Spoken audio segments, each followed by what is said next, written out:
Hello and welcome back to another review. This time we'll be looking at if you should play BEENY.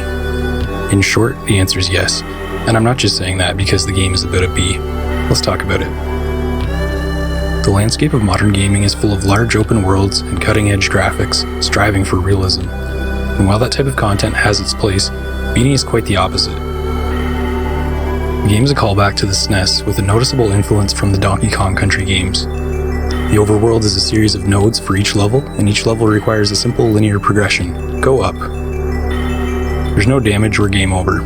Colliding with an enemy will simply stagger BEENY for a moment. Besides moving left and right, the player can also perform a jump, and that's it. So why is that a good thing? Well, there's no fancy bells or whistles, no complex systems to learn, no inventory to manage. This is the type of game you can come home to after a long day and just turn your brain off for a while, relaxing and playing the game. Developer Ciactro introduces new elements and obstacles in each level to mix up the challenge, but none of these ever feel unfair or unbeatable. By the time you reach the last level, you'll feel comfortable with controlling movement and equipped with the knowledge of how to react to enemies and hazards. For gamers who do welcome more of a challenge, beating the game unlocks a time trial mode that lets you replay against the clock to unlock medals and ultimately a secret. So are there any things you should know about BEENY that might dampen your experience? It's a short game. The game costs $1 and can be completed in less than an hour. BEENY's biggest issue is that there isn't more of it to enjoy. I do hope the developer considers making a sequel with more overworld areas and levels in the future.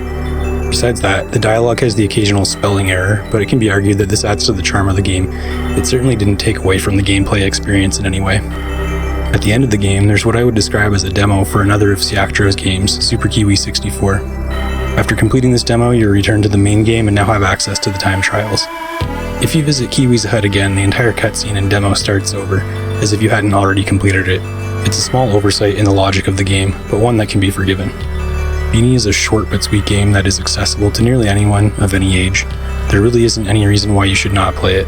Ciactro seems to be a pioneer in the indie retro revival gaming space, and I'm all for supporting this movement. Thanks for watching. Please consider hitting like and subscribe. Until next time.